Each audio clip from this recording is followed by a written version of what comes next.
come on. I mean, those are pretty. Yeah. You know, those are pretty. That's almost just barely. All right, PG. they would get in trouble. We have all those stories are in the The back. 7 years. The 7 years is up. You can actually tell the story now. All those stories are written in the back of the CD. So once you purchase it, you get it all. There you go. There you go. How is everybody going to be able to get a hold of the CD? Anywhere that music is downloaded, it'll be there. So iTunes, Napster, all you that can stuff. you can go to Amazon. you can go to Walmart, you can go to Target. There's Oh, okay, so it's with anything full distribution. any digital it'll be online full distribution, you distribution. can't. Yeah. It won't. You will be harder to press to not find it than find it. Oh, cool. And it should be coming out, maybe not as soon as it's released, but Walmart's, Target's, Best Buy, you know, later on. Okay. Probably the way that it's going to get distributed at first will be, what did they tell us? I don't remember. Well, I mean, are you even Classic selling answer. merch and everything, CDs, while you're on the road? Yes, Will you oh, be- yeah. we got merch. So people yeah. come see you in Wisconsin. Oh yeah. You know, they Yeah, can. yeah, you know, yeah. pick up a We got CD, shirt, goodies you know. there. We got Yeah. stick everything, T-shirts, so it's all good. Sweet. posters. My wife says I have a CDs. stick too, but we won't go there. No, I believe Best Buy and Walmart were the first two that were going to get the Those are the first little push. Yeah. Those are the good spots. As far as physical. Physical, Right. Yeah. physical release. So right there next to the. It's been released digitally. Yeah. Oh, it just, on yeah, on iTunes? iTunes, Okay. anything that you can get music on the net, Uh-huh. it's there. Okay, cool. It's Right there. now. So if this interview has aroused you in any way, Yes. go after Please it. go Do, buy. do I need to put a disclaimer? You know, What kind of Just, disclaimer? no heavy, Tell me. no heavy like at the duty. beginning of the porn ones, where everybody's over 18. Blah blah blah. Was filmed with this and this. Like a Not soft, that I watch those. Okay, Like a soft- I've been told. we're gonna start like that once. So you need to send me footage of the next time he gets pulled over, and we'll splice that. Oh, in. we're You know, that filming would it. have been We're that would have filming been it. great. Yeah, actually, that's another thing that we're starting to do right now. We want to start filming like everything that we basically do when we're on tour. Right. You know what I mean? So you're gonna make another like Anvil movie. Well, Oh God, more warts, Yeah. more witch warts. yeah. All right, so I told you guys I do this thing called lightning round. Okay. Okay. What exactly You know what? is it? Let's put lightning round on hold for a second. I want to know you guys' influences. Okay, so we could just start on one end and work your way around. You know, it can be whoever you want. If it's rap, you're going to be asked to leave. Speak real count you out. No rap. No, Okay. none of that stuff. So if anybody goes Snoop Dogg, you know, No. hello, Snoop Dogg's cool. Yeah, You know. keeps his pimp hand strong. I'll give him that. So who wants to start it off? I'll go. Cooper, Sabbath, Kiss, Pistols, Ramones. Pistols. Fill in the blanks, punk Yep. rock. Okay, so bass player though. Yeah, I play bass. I play guitar too. So Multi-instrumentalist, he can play everything. So, but who's the bass influence? Well, you know, Dee Dee, Lemmy, Sure. things like that. Steve Harris Uh-huh. is great. Yep. And, you know, just there's a lot of great players out there. The Every time guys, somebody says Lemmy, all I can think is, Well, tell them what happened with you and Lemmy at the Marky Ramone tribute. Marky Really? Ramone tribute. Yeah, I did a gig, actually. It was me and Mike Stone played a gig for the Marky Ramone Drum Scholarship at MI in Hollywood. Okay. And I played bass, and Mike was on guitar, and there was, you know, sort of different guys coming through, and Lemmy was one of the bass players. Uh-huh. Took a couple songs. And he gave me the ultimate compliment when I did a block of songs like Shock Treatment and stuff like Right. that, a lot of the heavy, fast Ramone stuff, and he goes to me, it was an education, won't you do? cool. Coming from Lemmy. Now, that's Right. that's a cool. That's pretty good. That's I can huge. quit now and I'm okay. Right. Lemmy influenced Now I a can ton of die. bass players. Yeah. You know. So that was nice too. He was a really nice guy. And also the other guys that were playing bass there was Joey Vera from Armored Saint Sure. and James Lamenzo, who played with Zach Wilde. Right, yeah. And he doesn't like to talk about it, but White Lion. When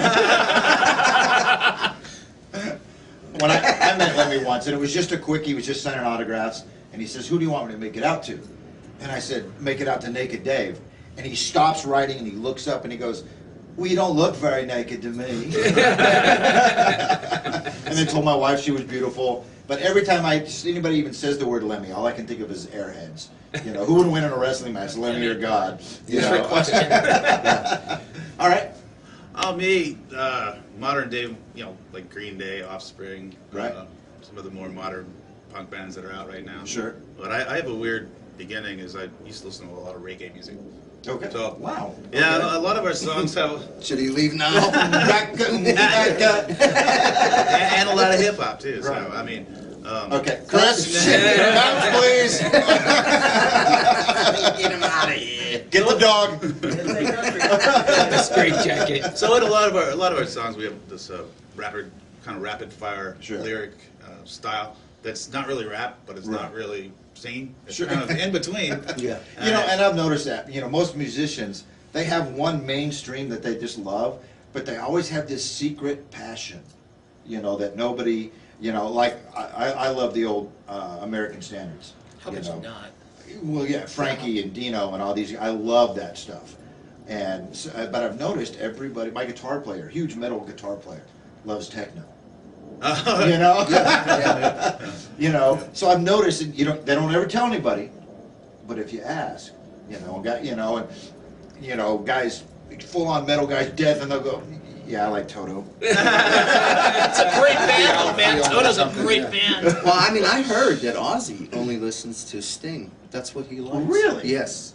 That's what he likes. He Sting's loves. the man. Well, and Sting is Sting, I mean, Yeah. he's The a man. phenomenal But you know, you musician. think with Ozzy coming from Sabbath, and Right, right. where he's at, you know. Yeah, Yeah, you would think his Sting. stuff was the Yardbirds and, Yeah. you know, and all Oh, that yeah. stuff, Right. you know. Right. Without Yeah, question. I kind of took, we take rock music and kind of corrupt it with the stuff I like. Well, believe it or not, should he have steel drums up there?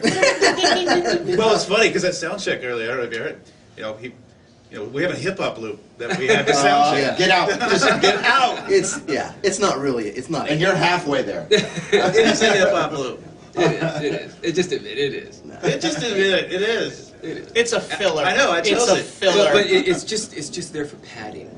You know. Yeah, we He'll play send live me drums over it. songs. You know, he'll like send me WAV files, and I'll like take a listen to them. And some of them are starting to really lean toward that reggae stuff, and I'm like, dude, come on, send me something else, please. So we end up mixing it.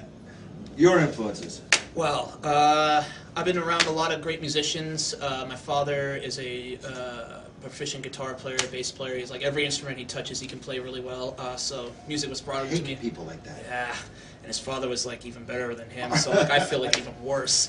But I grew up on guys like Dwayne Allman. I grew up with Buckethead. I grew up with obviously Zakk Wylde, Eddie Van Halen, the British Blues Invasion. I played jazz for years in high school. I did a lot of studying guitar on my own. I did music theory, and And now it's- you're playing and I'm just playing punk music. Three chords. three chords.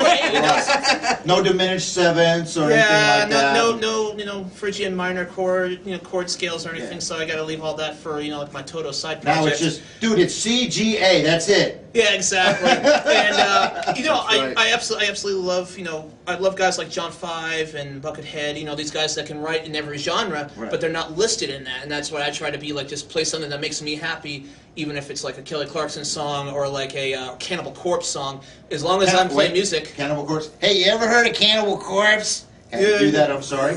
That's all good, brother. But no, I really do love it. I can listen to everything and find an appreciation because I do a lot of studio work in Los Angeles and being asked to do so many things, You're so many right. different styles so quickly, Right. and with the gun under you, pretty much, Sure. you have to be able to kind of really let loose and just feel it. And that's why I almost feel I'm almost more comfortable when I'm not in my comfort zone. Okay. I know it sounds weird, but like the pressure when it gets on there, it just makes me work better. Kind of like having sex for the first time. I'm still waiting on that. All right, your influences. A lot of 80s metal and currently like industrial metal and dubstep dance music kind of stuff. Skrillex, Okay. Stuff like that. Dubstep dance? Yeah. Okay, explain that to me. It's like really it's a lot of bass and drums, and it's just really kind of crazy music. Okay. Electronic. I'm into electronic music a lot. Right. But Tony Iommi was that's what got me playing guitar. Right, right. Tony Iommi was just amazing. Black Sabbath and Randy Rhoads. Sure. And then for bass, because I play all instruments. Okay. So for bass, it was Geezer Butler. Geezer Oh, Butler Geezer, was I like forgot Yeah. to mention most Geezer. amazing. See, bass I'm a huge John Deacon fan too. Oh, cool. You know. Yeah, there's too many to list, you know? Yeah, because George Harrison. Sorry, I'm better. John he didn't play a lot. He wasn't real busy, but what he put in was so tasteful. And it seemed like it was perfect every time. Well, I like it wasn't Geezer, overdone. it was just like underdone. walking all over the place, you know? It's just like amazing. They're a jazz band that had a stoner moment, and they just made some of the best music ever. Plain simple. All right. I would say Alex Van Halen, John Bonham, Cool. and Neil Peart. Neil Peart. Neil Peart was The kind three of big the ones. Yeah, right. Yeah. Yeah. I could have guessed that. yeah. Yeah. Keith Moon too. Yes. So He was awesome. 2 dead, 2 alive. Wait, who's the other guy that's dead? Moon Oh, and, John Bonham. That's right. Where you been? I'm done. I'm out. I'm done. Come back. I'm sorry. God. Yeah, that's good. That's good. But yeah, bands like Kiss, in the grew up paper, on really. Kiss. Sure. But like Billy said, there's so many to list that it's like there's so many. Depends what CD is in your car at the time. Yeah, I could go right. through 2 weeks of Highway to Hell, you know? Sure. Yeah. Right. Or Exactly. Jailbreak from, like, Yeah, you know, 2 Thin weeks of Lizzy. Thin Oh, Lizzy. Yeah. God. And see, I was never a big Thin Lizzy fan. Gary Moore, though. Okay. Oh, Gary Moore is phenomenal. In fact, my band plays Still when got the- well, actually no, after Gary Moore, when John Sykes came in, Mm-hmm. we play. What'd you say about Thin Lizzy? I wasn't a big fan. Thank you. Thank you. That's No, go you know ahead. that's that older '70s tone. But Yeah. when my guitar player Yeah. said, "Hey, we should play Cold Sweat," Oh, I'm like, "What's that?" You know, you talking James Brown or?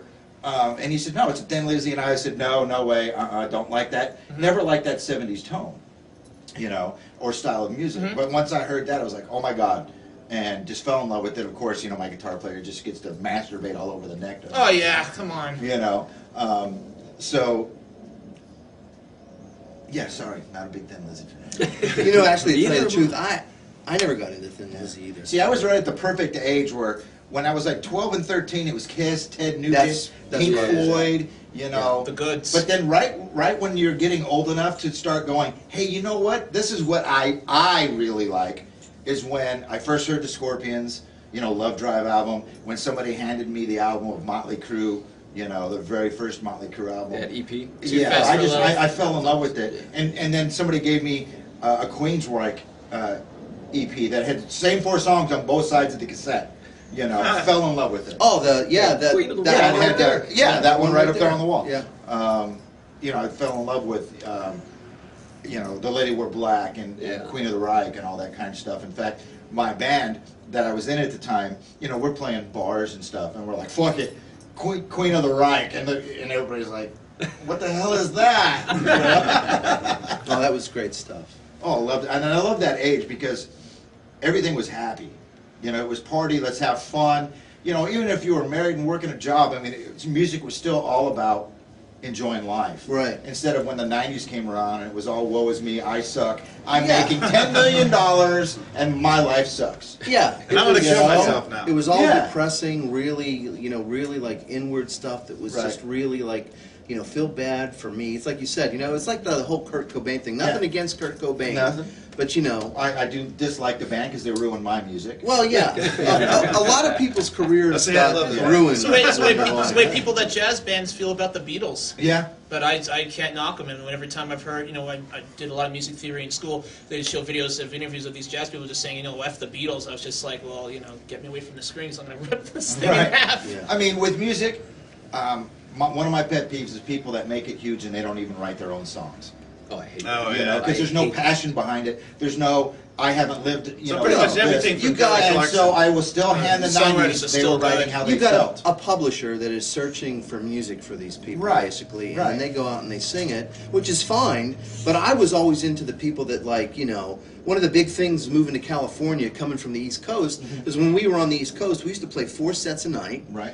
and we would, like I was telling these guys, we would do all covers, and then in each set we'd add like 2 original songs, Right.